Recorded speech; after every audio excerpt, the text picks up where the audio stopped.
Hello and welcome back to ParanormalNL Podcast, a podcast in Newfoundland and Labrador, Canada. Now, I'm your host and founder, JV-Noseworthy. I hope everybody had a great Valentine's Day last week and listened to ParanormalNL Podcast on UPRN on Tuesdays at 5 p.m. Eastern Standard Time. This is a pre-recorded show broadcasting on the UPRN, United Public Radio Network, 107.7 FM New Orleans and 105.3 FM Gulf Coast. PNL Podcast is sponsored by the BOG team, a boots-on-the-ground BOG team doing paranormal investigations in Newfoundland and Labrador, Canada. PNL Podcast believes in international paranormal networking and highlighting paranormal places, people, and things all over the world. Contact me, your host, Jen, at paranormal.nl.podcast@gmail.com or follow PNL Podcast and the BOG team on their link tree. Now, I'm going to bring on my guest tonight. Let's get on with the show. I have all the way from Virginia, USA, I've got Alex Matsuo. Alex, welcome. Hi, thanks for having me. Thanks for being on the show tonight. How are you doing?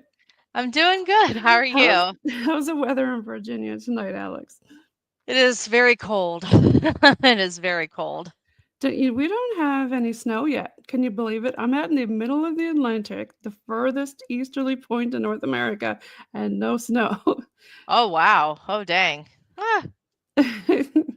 Yeah, that is definitely different. So, Alex, tell me a little bit about yourself.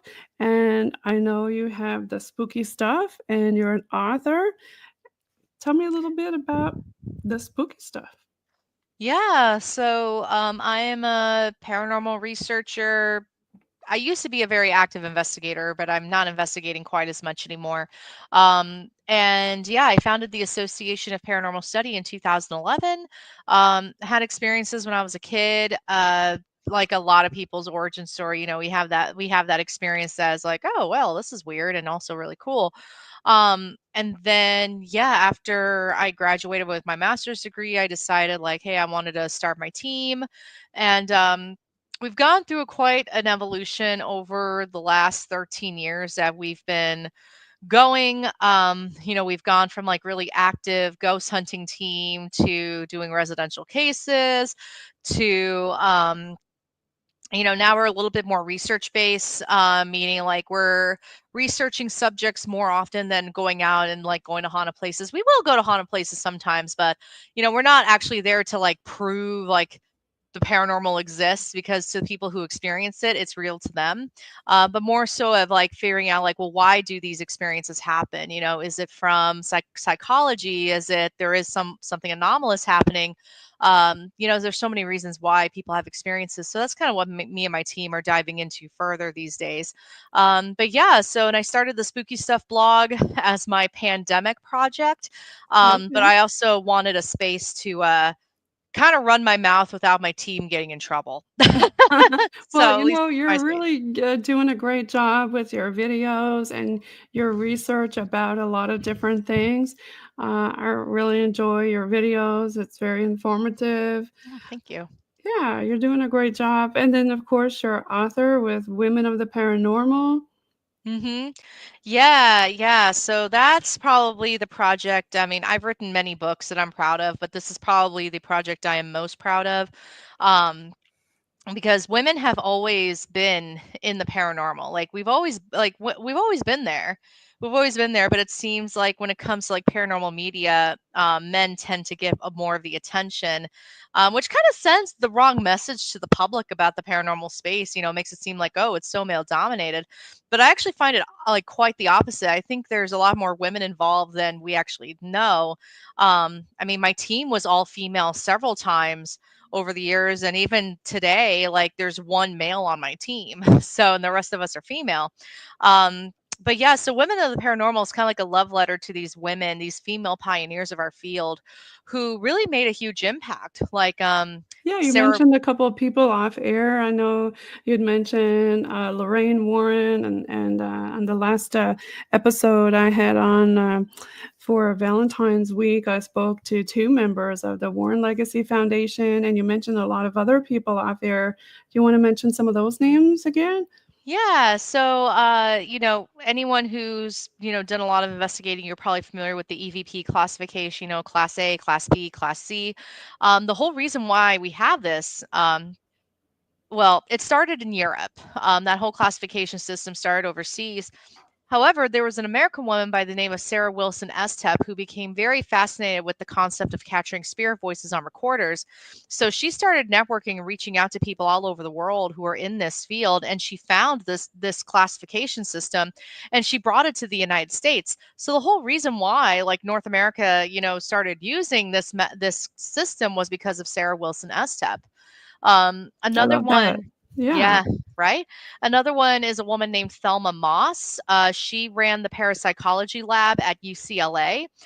So if you've ever seen the movie The Entity or know of the Doris Bither case, she actually oversaw the investigators who did that case. Barry Okay. Taff was one of the main investigators who has worked a lot with Zach Bagans. Yeah, so I mean, women have been there for centuries. I mean, one of the first ghost hunters, or at least one of the first people to investigate the paranormal as we know it, as we do today, was a woman named Catherine Crowe. And this took place in the early 19th century. And a lot of people don't know that. And it's so that's the big reason why I wrote the book, was so that the legacies of these women can be preserved and written down. Well, thank you for doing that. I think you're doing a great thing with your work. You've got a lot of other books also. Did you want to talk about your other book? Yeah, so my latest release is Haunted Northern Virginia through the History Press. And this is a book about all of the haunted places in, really, it's the most northern tip of the state. So we're looking at Arlington, Alexandria, Leesburg, Middleburg, Springfield, Falls Church. So these little towns that are right across the river from Washington, D.C. Washington, D.C. usually gets all of the attention when it comes to these haunted places, because it's DC, it's a major tourist destination, it's the capital. But just across the river, you have possibly, I would argue, almost one of the most haunted places in the country, and that's really because of all of the history that happened here in this area. I mean, There's a Northern lot of military history there, right, Alex? so much military history. I mean, Northern Virginia basically had a front row seat to the Civil War, Revolutionary War, the War of 1812. I mean, Northern Virginia had a front row seat to all of these events and how they impacted Washington, D.C. Yeah, that's a big deal. And thank you again for your family's service. Thank you. Yeah. You're welcome. Yeah, there's a definitely, I think when things like that happen, the land itself just steeps of not only just history, but just the feelings and of those spirits. We talked a little bit about off air about the psychological aspect of it. Hmm. Did you want to talk a little bit about that? I know you've been doing a lot more of that kind of work. Yeah, yeah. So since I haven't been doing a lot of like investigating these days, and a lot of it's just because like work has me so busy. I've been doing a lot of exploration in, like, I guess you could say, like, the sociological side, the anthropological side of the paranormal. Like, why do we have ghost stories? I mean, it's a lot deeper than, it's like, oh, because ghosts are dead people. It's like, no, no, no, there's a lot. It gets a lot deeper than that. Why do we have experiences in the first place? Is it a way for us to process trauma? Is it a way for people to deal with maybe the more uncomfortable sides of of of our world? So but also, when we are investigating claims, we'll look at the whole dynamic of, like, the family, the location, and we'll see what we can figure out when we put all of the pieces together. Yeah, and that's a big part of it, the family, and some of the experience that they had? I know when you were a child, you mentioned off air that there were some experiences that you had, and of course, unfortunately, a lot of older folks don't believe in it, or you don't have to be Mhm. older, even younger folks don't believe in it. Especially when your kid comes to you and says, "Hey, I saw a ghost under the bed." Well, you're going to say, "Oh no, that's nothing. Go back to bed." So, Mhm. did you have experiences like that as a kid? Yeah, so my family pretty much believed in it. But my grandmother grew up in Appalachia. So that's Appalachia is just all sorts of spooky. So my grandmother didn't really talk to me about it much. My great grandmother did. Her mother, um, she was very mystical. I wouldn't say well, she was spiritual too, but she was very mystical to me. And then my mother was very much like, yeah, that stuff is out there, but it's not ghosts, it's demons. Don't you dare bring it into the house. So that's mainly what I grew up with. Unfortunately, right? It's But almost did like you if you don't talk about it, then it won't happen. That was like the idea. That's what she thought would work. So did you have any of your own experiences that you wanted to share? uh, yeah, I mean, I can talk about one of them. It was probably like my first experience. I was about 7, 8, maybe even I want to say 7 or 8 years old. Um, I was I mean, I grew up in San Diego for context. I grew up in California, Southern California. Love We get California. we And get the rain sunshine. maybe. Yeah, the sunshine, the weather's always great. We get rain maybe 3 or 4 times a year. It doesn't rain very often. Doesn't rain very often where I grew up. So when I was in Kentucky visiting my great grandmother, and my grandma was with me too, um, seeing a rainstorm, like an actual rainstorm, was like, oh my gosh, I was like, You wow, need this to is come so. to Newfoundland and Labrador. We got tons of rain for you. We call it RDF, Alex, rain, drizzle, and fog. Oh, that's so funny. Yeah, so when I was looking outside watching this rainstorm that, I wasn't exposed to a lot, I ended up seeing a hooded figure outside of my bedroom window. Okay. And yeah, and this hooded figure was completely unbothered by the rain, completely unbothered by the wind. It was almost like it wasn't even windy, but it was because I was watching the trees lean sideways. But this figure was completely unbothered, and Maybe they were from Newfoundland. No. I know, right? Oh, I had to And throw that in there, Alex. all good, all good. And so I got spooked, and so I closed the curtain and ran to the bed I was sleeping in. And the way this bed was, it was one of those really, really cheap mattresses. So if you sat on the bed, it didn't sink. It tipped, like it just tipped. It Oh, tipped to okay. the weight. And so I got into bed, and the bed tipped, and I thought maybe my great grandmother had gotten in bed with me. um but no, I slid right off the bed. There was nobody, and this was like, if I'm on this side, the way the bed tipped, I went down the opposite way, so it's not like the bed tipped and I slipped off the same side where I was sleeping. I slid across the bed to The the other other side, way. the Oh, other way. wow. Yeah, that's Yeah. weird. That is weird. Yeah, it was very weird, and then I looked up and I just saw the bed stay tipped like somebody was sitting on it, and then it just went back into place like nothing happened. So, Mm. and it was that experience I was like, "Oh, yeah, that's cool." But also, "Oh my gosh," Yeah, you're like, "Okay, what kind of physics is going on here?" Because even as a kid, you knew that was weird, right? Yep. Oh, even as a kid, I'm like, "Well, that's strange." Did that kinda lead you down the road that you are now? Yeah, I would say that was definitely the inciting incident. And I had like smaller, more minute experiences after that growing up. Like I saw a ballerina stretching in the theater that I was doing a show at, Oh, that's which cool. would not be which would not be like a thing because when you book like a show, you have that entire theater to yourself. So having a ballerina stretching um, when you already have the place booked does not make a lot of sense. So that was a bit of a weird experience. So yeah. Yes, for sure, definitely. Tell me a little bit more about your blog, the spooky stuff.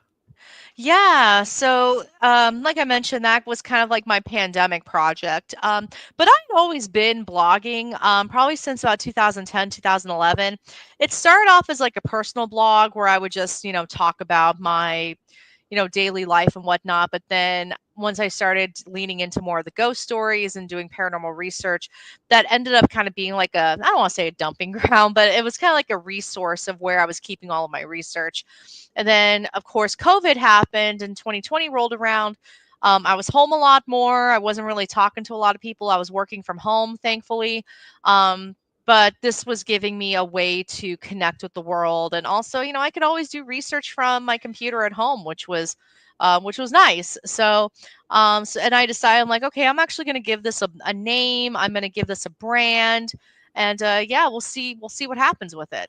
Is there any kind of like favorite thing that you like blogging about?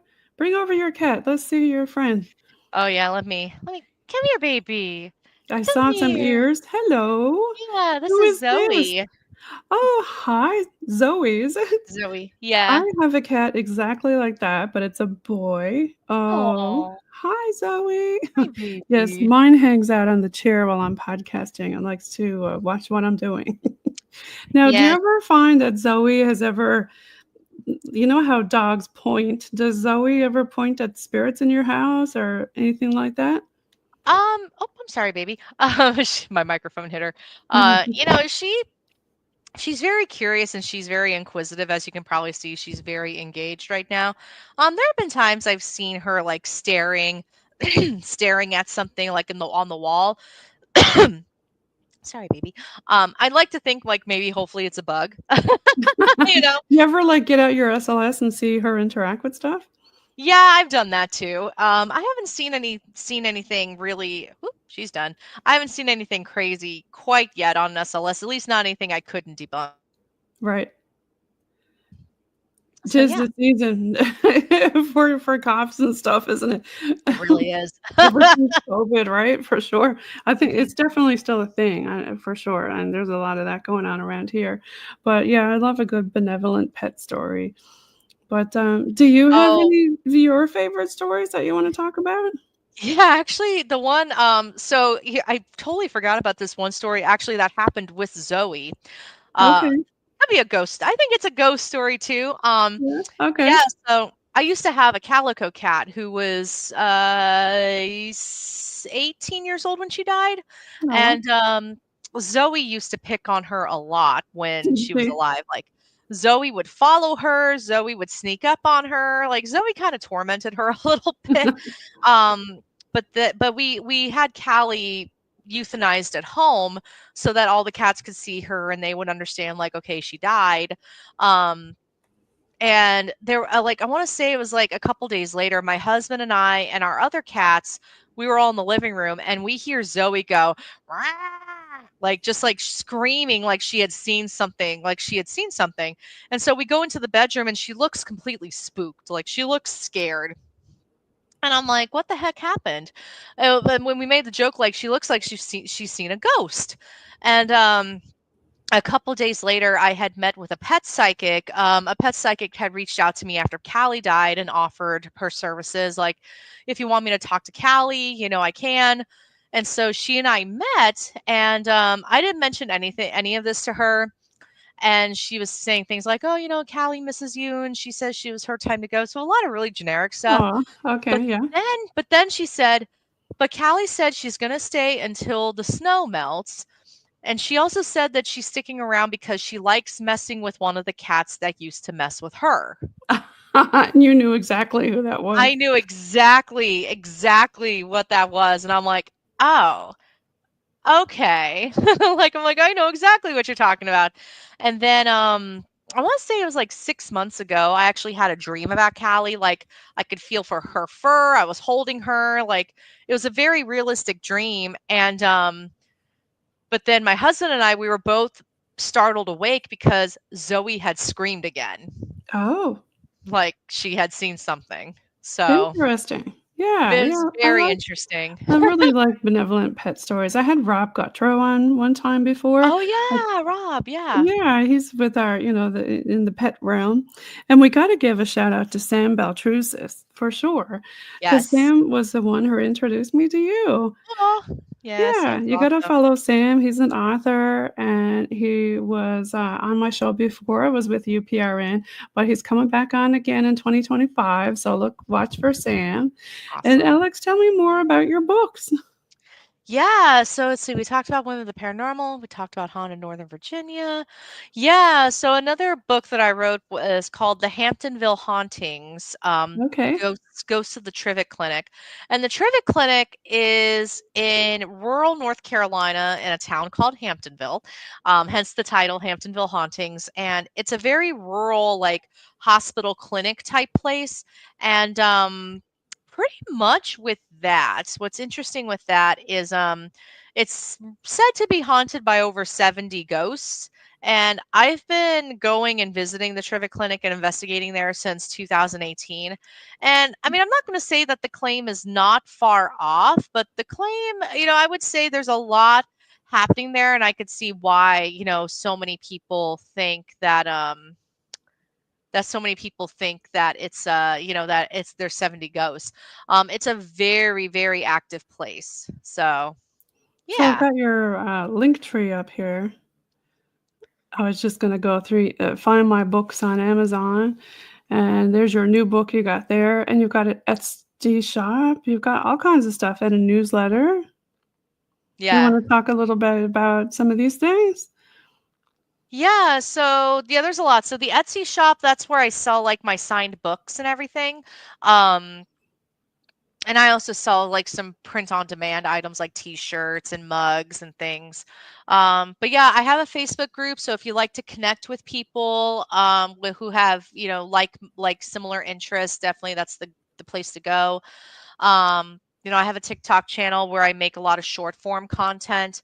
Yeah, so there's a lot of there's a lot of different things that are There's quite another, fun and book here, The Brave Mortal's Guide to Ghost Hunting.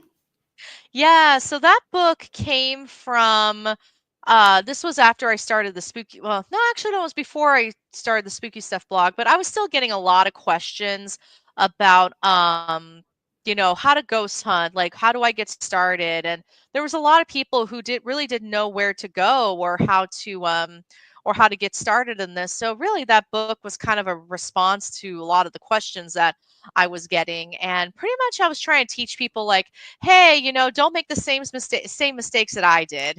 Here's what I did wrong. And yeah, so that's where that came from. Yeah, because you have, your own group, when you guys were doing, your investigations. I know right now you're not doing a whole lot of stuff like that, but you had the Association of Paranormal Study. Did you wanna talk a little more about them? Yeah, so I started the Association of Paranormal Study. Pretty much as almost like a call, like answering the call for people who wanted help, but they didn't quite have the resources or know like where to start with that. Um, so pretty much that's why I started the team. Um, and really just give people a resource, because there's been a lot of problems with people trying to find help and then they're not able to get help. And so I wanted to help be a solution to that. Yeah, thanks for doing that because I know there's a lot of people out there looking for help 100%. And you also, have a lot of, you've been on a lot of different things like the Travel Channel, Discovery Plus, CTV Sci-Fi. Did you wanna talk about some of those? Yeah, yeah. So, oh my gosh, I don't even know where to start with that. Yeah, there's been a lot. I mean, yeah, that's a good question. I don't know. I'll have to think about that. I have to think about all the different appearances. I mean, Do you have they've always a book that's your favorite book? I know you've authored numerous books, but is there one that you find, that is your favorite book out of all of them that you've written? Yeah, I would have to be women of the paranormal. So yeah, Yes, most definitely women of the definitely. paranormal. Yeah, I'm glad that you wrote that for women. I mean, it's nice that you got that out there, for us women. And is there anything else that you want to talk about in relation to like any of your books or any of your experiences? Hmm, that's a good question. With Is that a you know, Ouija board behind you? Like a Ouija board thing on the wall there? oh yeah, it's from like Spirit Halloween. It's like a little planchette decorative item. Ah, okay. Do you do that much, the Ouija board Oh, stuff? I don't use a Ouija board, but I collect them. You So collect Ouija boards, but you don't I use do. them. Where Yeah. why Well, is that? I don't have anyone to use them with. So that's mainly why. Ah, okay, yeah, because a lot of people say they don't like to do them alone, which, Mm, is a good thing not to do. Some people don't mind doing it and often do it alone, but, yeah. most of us don't recommend that unless you know what you're at, right? Well, I actually, and the other reason why I don't really use it is I don't really believe in it. That's the big thing. I don't really believe in Ouija boards. But I Well, love everything is with intention though, right? So if you don't believe in it, then that would make sense for it not to work. yeah. I mean, once I started learning about all of the history with Ouija boards and like how they all came to pass and fruition, I was like, oh, okay. It kind of, I don't want to say it ruined the magic for me, but it was kind of like, oh, that's it. Oh, okay. You were thinking there was Right. more to it, right? Yeah, I thought there was gonna be more to it, so I was like, "Okay, I guess not." So I was kinda like, "Well, dang, that's a bummer." So do you have any special, type of investigative equipment that you like to use? Ah, that's the other thing too. Kinda like the Ouija boards, really the only equipment I use is recording equipment, like audio recorders, video Right? recorders, Mhm. that kinda thing. I don't use, like, any stuff that blinks or jingles anymore, at least or if I do, if I am with people that use it, I take it with a grain of salt because, um, especially with anything that's made with AI, because I work in tech. I work in tech, so I'm exposed to AI, I know how it's built, I know it's how it's developed, and I just can't. I just can't take it seriously because I know exactly how it's working, and I'm like, "Well, mm." That's a good point. I mean, do you wanna talk to people about that? About some of the tech and AI that they should be wary of? Yeah, so I'm actually working on a webinar about AI for paranormal investigators, but pretty much to sum it up, um, AI it's a they're trained models. Like you have to train the model, and for me, it's like what I tell people, like AI cannot detect a ghost because we haven't even baselined what a ghost is. We don't know what it's made of. We don't know how it works. The only way that we are training these AI models is man is training it. So, and here's the other thing, like AI apps and everything, they have access to your cameras, they have access to your GPS, they have access to your search history, they have access to your microphone. So, if it does seem to respond to you intelligently, it's because it's literally listening to you. Like it's studying all of the inputs you're giving it in your phone, whether you're googling something, or you're giving it access to your location. Like it's doing research, and that's even before if you do take away access to your phone and or to your camera and microphone, it still has all of the information that you inputted before you even arrived at the location. So it's one of those like, eh. And plus, especially with generative AI, it learns as it goes along. So the more you use it, the more the AI is going to learn, and it will just regurgitate what it thinks you want in response. So that's the big thing I tell people. It's like, That's you know, interesting. Is there yeah. any particular app that you wanna talk about? Like, for example, I don't know, a lot of people use the Necro app or the Spirit Talker. So I don't actually a lot of those apps are like paid, so I don't pay the money. I don't pay the money. Necrophonic, that is a phenom generator. Uh so that one, but and that one that's one that has gotten caught recording people and regurgitating what people are saying. So it'll Okay. actually record your voice and spit out like what you're saying and just adding a lot of reverb and changing the pitch to Hmm. it. Interesting. Makes Yeah. you wonder, right? Yeah, for sure. And that's why, a lot of people like to use old school techniques. It's got nothing to do with electronics. And when something comes up that way, then it's interesting because it's not electronic. They don't know Mhm. anything about you. It's Yep. old school. It's totally random stuff. Like I have a gentleman who uses like dice and uses a book and will ask questions and use ask it to turn to a certain page and things like that in the book. And Mhm. have you ever done many old school investigations like that, or? Yeah, I actually tend to do more of that kind of stuff, so Mhm. more it's more like mechanical as opposed to anything thinking for me.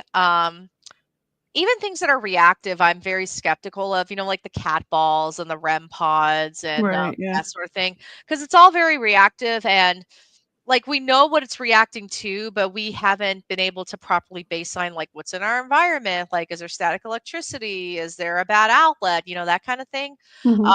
And I think that's partially why I've gotten so I don't want to say tired of it, like I'm gonna quit, but I've like the whole ghost hunting world has kind of gotten me exhausted because it's like when you see all these things and it's just like ugh. So I do like the more of the old school methods. I mean, I'm even You mean more like dowsing rod stuff, or? yeah, well, so like using, just recorders and video cameras, You're still baby using powder. tech though. Okay. Yeah. Yeah, baby it was Uh, so yeah. But the tech that's being used today by a lot of ghost hunters where it's very reactive, a lot of blinking lights, oh god, yeah, the REM AI. pods REM pods and stuff. It's Yeah. it's kind of exhausting, especially when it's like, oh, this isn't really like working. So So with the powder, did you catch anything? with baby powder, I have not, but it's good to track if like to make sure like there isn't anything physical going through.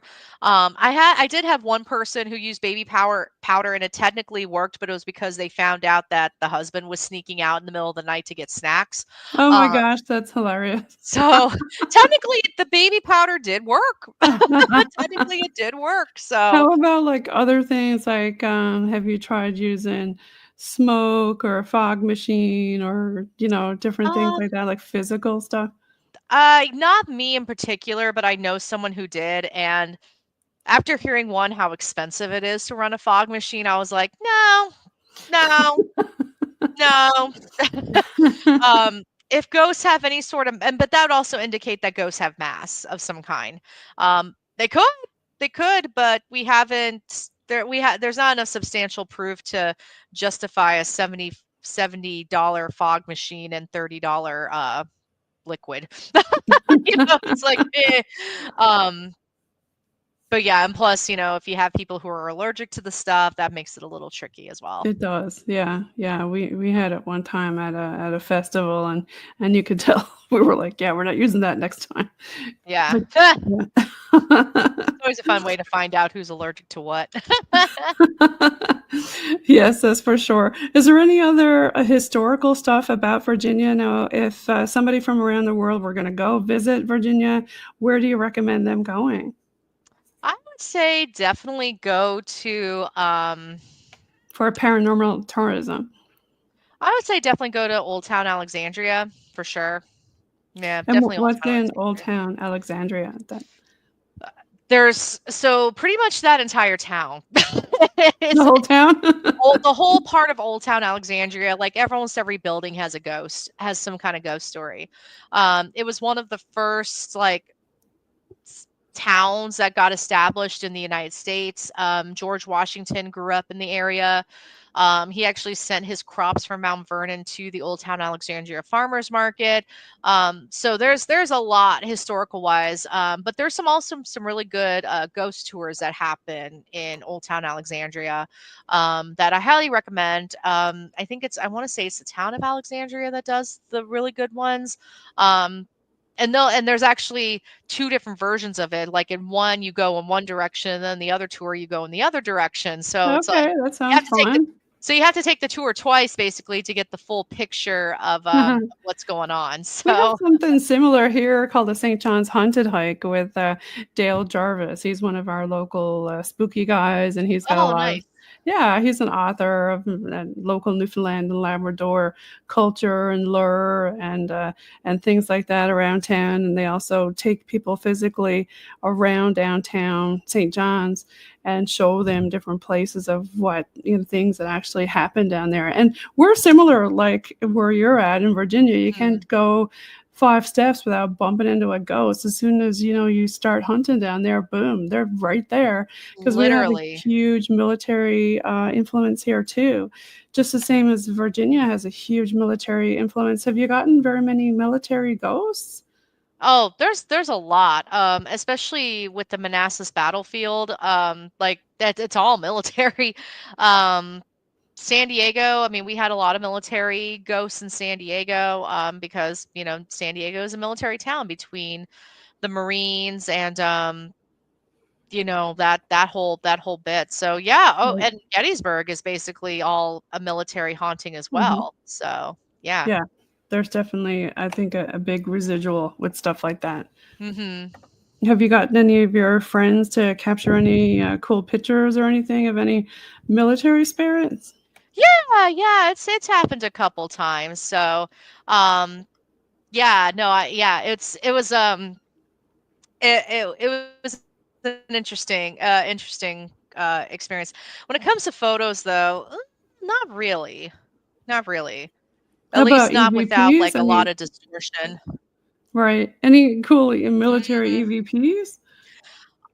a lot of times when these experiences happen, people aren't actively recording, which is kind of, and that's the other thing that I've been 100%. It exploring in my happens all the research. time. Yeah, it's like, people when people have these experiences, they're not actively pursuing it. So, yeah.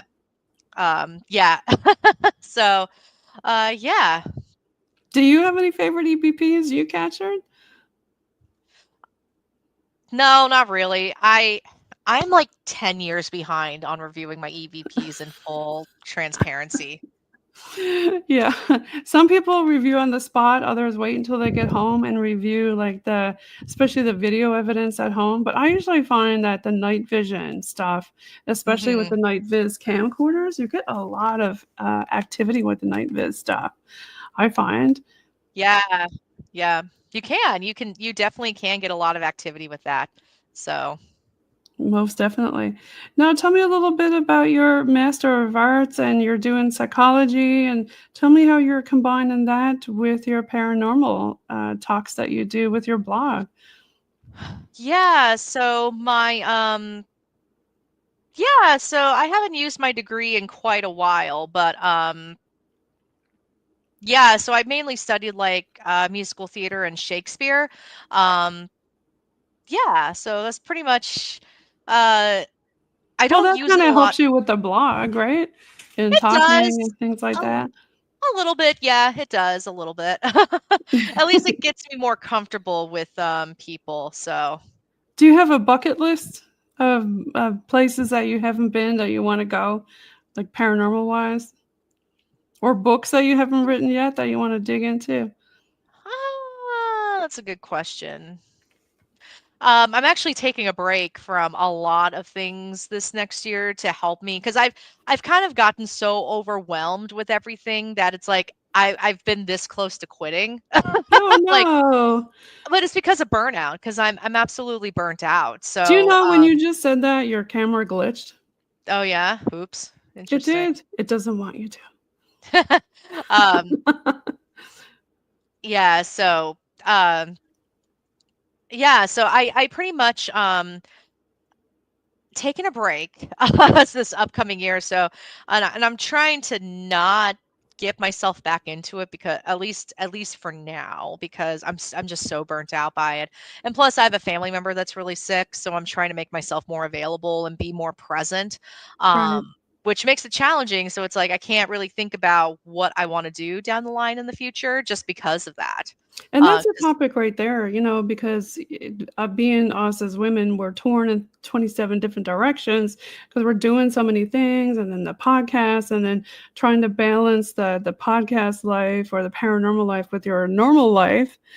Like you said, there's a lot of people getting burnt out and, moving on and doing different things. Yeah. Yep, exactly. Yeah, and a lot of it too is having to deal with the people because that gets What's up with that, Alex? you What's your know, theory on it? You're doing some of the psychological stuff. What is your take on all that? yeah. I think because I would say that the way people are has changed dramatically from when I first got involved in this. I think when it was more like esoteric and more like underground, like you didn't talk about it much. Like I feel like people were nicer, but now that it's become like a way for like your 15 minutes of internet fame and it's so competitive. And plus, a lot of people in this field are really sensitive to a fault. And so when there's like even minor disagreements, people absolutely explode. So Yeah, that's too bad. It's almost like post COVID road rage on in the paranormal world, right? mhm. Unfortunately, that does happen. But us folks like to stick together, and I believe in doing the whole networking thing and spreading the love and light. Mhm. Yeah, I know. But I find that the love and light people are some of the most toxic people I've ever Oh met. God, yeah. I say that with a grain of salt now, mind you, Yeah. Alex, with the love and light thing, because I know people use it a lot, Oh, but especially mediums, especially psychic mediums who are like, "Oh, just love and light." And I'm like, "Y'all need to do some shadow work. Like, y'all need to good lord." y'all need to ground yourself, right? Right. It's like, my gosh. So, I don't know. Y'all need to pick up your cat and hug it, right? Seriously, seriously. But So, yeah. now, if you were gonna come to, have you ever been up to Canada? I've been to Vancouver once. Vancouver. Okay. Yeah, but that's it. Did you enjoy Vancouver with I all of don't its rain? I don't remember much of it because I went to go drink. Oh, you didn't get to go see the big trees and all that good stuff? Nope, I drove up in the afternoon and went drinking and then drove back. And then, well, I didn't drive, but then we went back to Seattle. Okay, yeah, yeah. Yeah, Seattle's a fun place. It If is, y'all it never is. been there, it's a cool place to go visit. Oh, you What should go. It's a neat city. I really like it. So do you have any other bucket, places on your list that you haven't been around the world? Um,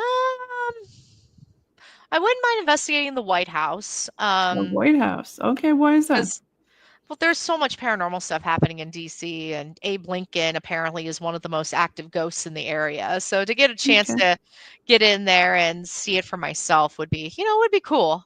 Have you been to DC yet? Oh yeah, I mean I live right across the river from it, so I Yeah. I So go you've like, been around the monuments and all that stuff. oh yeah, oh Have you yeah. ever investigated around the monuments? No, because I try to not be in DC after dark. Because the National Mall is horribly lit after dark. Like it's almost pitch black. So, and I don't know why. I don't know why it's that way. But I remembered, we went to the Washington Monument to watch the fireworks Right. last year, and we were Yeah. walking back, and it was pitch black on the National Mall with like thousands of people Hmm. like they're trying to get back home as well. But yeah, anytime I've been to DC after dark, it's been horrifically dark. Like just like I can see why so many people get robbed in DC after dark because there's no light. There's absolutely no light at all. Unless like you're in like the city part of it, but if you're near any of the monuments or anything like that, it's almost pitch black. And it's nice on one hand because the monuments are beautifully lit and you can see them better.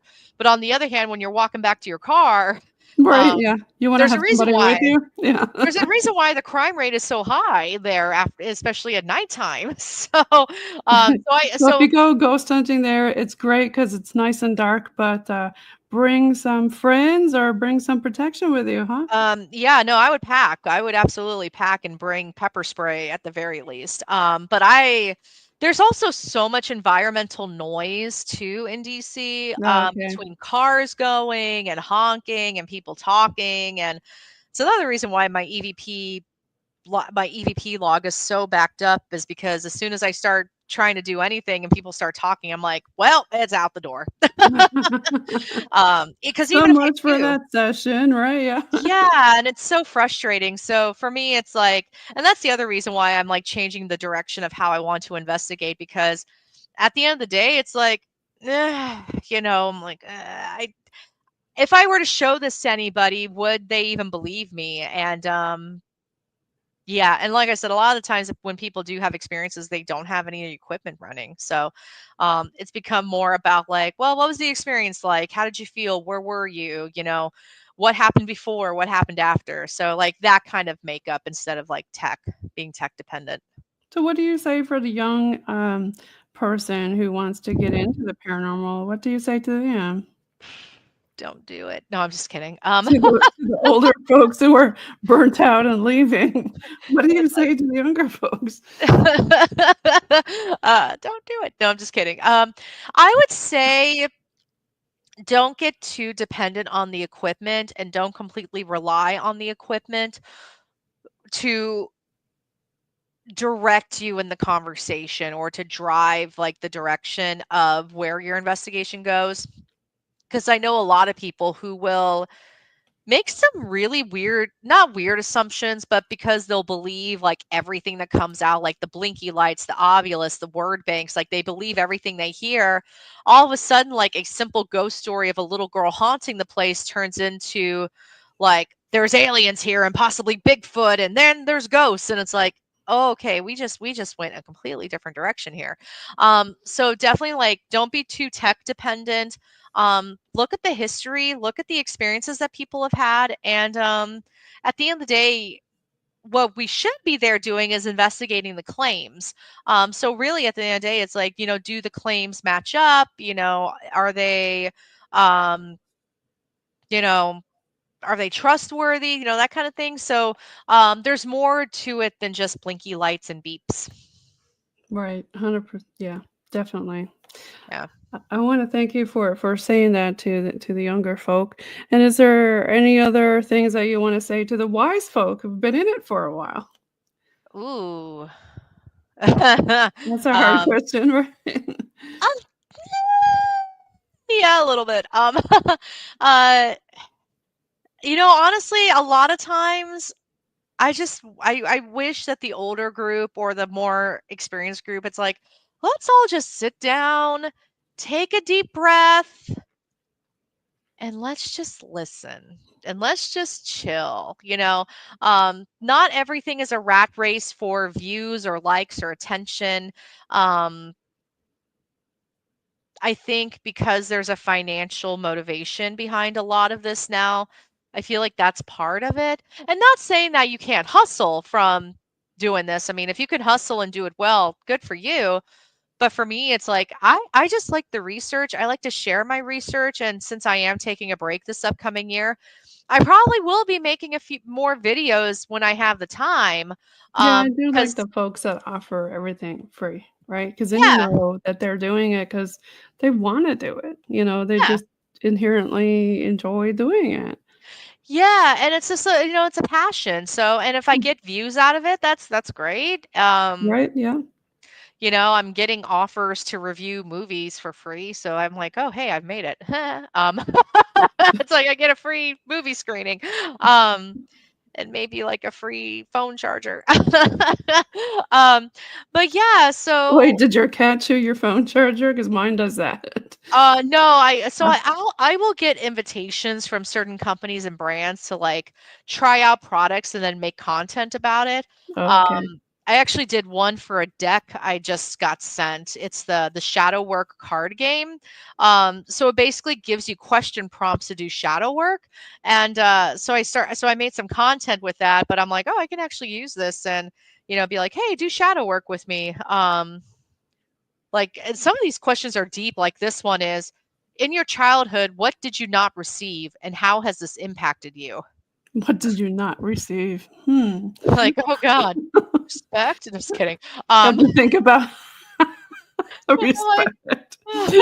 uh, a I would hug. have thought about like different toys or something like, oh, I didn't get a light bright or Oh yeah, no, it's a shadow work deck, so I'm guessing it's more about like, is there any right, like psychological emotionally, stuff. Yeah. psychological, yeah. Yeah. And so I'm just sitting here, I'm like, this is a great deck to work with, but I'm like, ooh, some of these questions hit hard. Ouch. Or there was one, I think it was like, let me see if I can find it. What I didn't parts get of a sister. There you go. That's my answer for that there you one. go. What parts of your parents or guardians did you notice Oh, reflected your in camera yourself? just glitched again. What was say repeat the question? What parts? What parts of your parents or guardians did you notice reflected in yourself? Your parents or your guardian. Now, when you say the word guardian, I always like to think of your spirit guide and Oh, who is that, you I'm know? guessing since it's like guardian parents or guardians, it's like the people who were Who taking are care of you. living. Yeah. I flipped it around and I'm thinking of the guardians that are, Mhm. spiritual guardians, right? What Yeah. qualities do you have that are similar to them? Oh, yeah, So yeah. I always tend to think about my parents when I think about those guardians. Mhm. Yeah. How about you? Who do you think about? Well, I think about my mom, like, Your mom? my mom was very quick to anger, so, Mm. I I find think myself, everybody's mom was quick to anger. so I just kind of find myself, I'm like, "Oh, oh, that was my mother talking. Oop." So, Oh gosh. What other cards have you got in there? oh, let's see. Let's see. There's two parts of this. There's the identity card to help you uncover your hidden psyche, and then there's the integrate card, which are supposed to help you accept and grow from uncovered truths. So Ooh. let's see. Let's take a look at an integrating card. What hobbies, subjects, or areas of life bring you the greatest sense of purpose? Hobbies. Well, we're doing it, man. We're doing it right now. Good. Let's see, and then let's go back to the integrating deck. Let's see what we can reveal. Um, Oh no. Quick, run, oh, hide. right, Where's my cat? I gotta cuddle my cat too. I know, right. Oh, this one's childhood activities. What Okay. activities did you enjoy as a child, and what does this reveal about your inner child? Oh, well, I liked Yeah, all the hopscotch and skipping and all that fun stuff and same. trading stickers and yeah, I still Yeah. love stickers. I have sticker right now on my laptop. Yeah, I think mine is I really enjoyed watching cartoons and I have a little anime. butterfly I Oh, use that's that so to cover up cute. my camera with I love it. I love it. when I'm working and not using my camera. Nice. Yeah, perception. Oh, here's one, perception. How do you think others see you, and how would you like to be seen and why? Yo, I'm fat as fuck and I'm right now, but I used to be skinny. Oh my gosh. Oh, yeah, I wish I was skinny again. Hashtag diabetes sucks. Oh my Okay. God, right? Diabetes is Yes. the worst. Are you Yes. T1 or T2, if you don't mind You sharing? too. T2, okay. I'm a weird type, so My entire technically, family, all 5 of us are T2. okay, so totally off subject from spooky stuff, but you should ask your if you have an endocrinologist, I do. ask them about MODY diabetes. Okay. 'Cause Modi. it's Yeah, 'cause that's what I have, and it's basically a genetic form of diabetes. Mhm. So instead of it being triggered by T1 or T2, it's genetics. It's genetics that cause it. Oh, And I 100% in my family. Yeah, and that's how I found out because the endocrinologist I was seeing at the time, he's like, "Okay, your mother had diabetes, your grandmother had diabetes, and your Mhm. great-grandmother had diabetes." Mhm. And then he told me about MODY. They did the genetic testing, and it's like, boom, I had MODY. So Surprise, right? surprise, yeah. And there's 5 different types of MODY, so you may want to look into it. I do Mounjaro for my treatment, and it's fantastic, and it also kills my appetite. So I'm like, hey, but Yeah, and diabetes, that's the other reason why I was like wanting to take a break too, just to get my diabetes like in control. I And hear you. Yeah, because we you like know, to it's stay up late, all kinds of weird hours. That don't help. oh my gosh, yeah, and it totally messes with your system. And well, and Yeah. plus, when you're staying up late at night, you're probably moving a little bit more, and depending on what snacks you're eating too, it's like that can affect things, and it's like, so nice to meet another guy Hashtag buddy. New Year's resolutions. Hashtag Alex is gonna diabetes. take care of more me stuff by the sounds of it, Yeah, this 2020, yeah, I posted a status earlier of like, I usually do about 16 to 20 events a year. right? You're I'm gonna only do less events, I'm I'm taking. doing I'm doing 5. And Okay. that's like, and even then my husband's like, that's still too much. But I'm like, Um, yeah, well, actually maybe, well, I'm doing Awesome Con, which is a big con in DC. Dragon Con, that's like the big travel one. And then I'm doing like a couple of events at my local library. Um, Where's Dragon Con? Dragon Con's in Atlanta, Georgia. Okay, And nice. there's a pretty decent paranormal track. It's known as the X track. But I've done presentations at Dragon Con. The person who runs that track, Jenny Bird Peterson, I think is her last name. Really nice lady. She's really cool. She's very open to ideas as well. So yeah, I mean, Dragon Con's a great place for spooky people too. It's not a paranormal convention. Right, Dragon Con is a huge event. It stretches across like 5 different hotels. nice. There's like, I think 80,000 people that go to Dragon Con each year, Okay. so it's huge. But there's a lot of opportunity there, with like the little tiny X track, and my rooms were always full to the brim. So, it's a great event. Love that. Yeah, so that's 2, and then you got 3 more. Yeah. Oh, Con Carolinas, that's the convention where I'm the paranormal track manager. So, I mean, Okay. of course I'll be there. Um, So what does that entail being a paranormal track manager, Alex?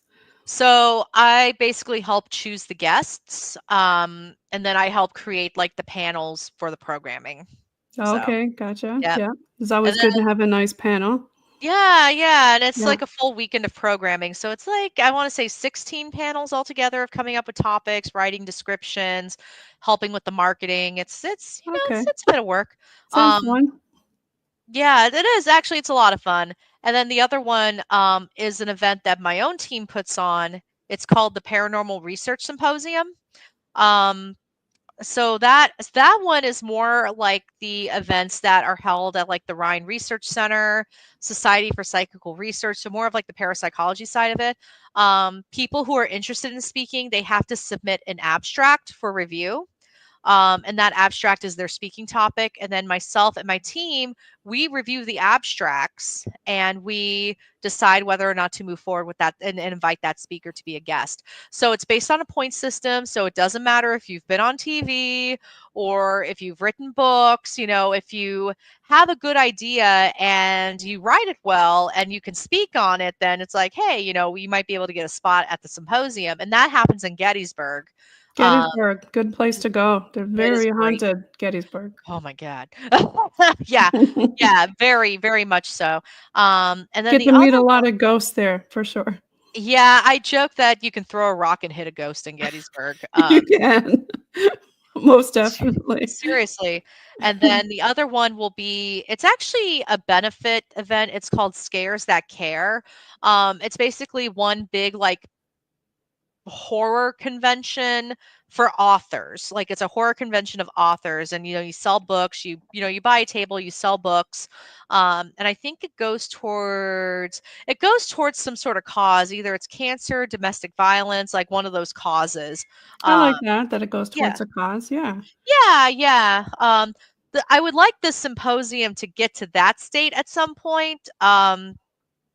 We were not at that state last year, because No? we spent more money than we actually brought in, but for a first year, that was expected.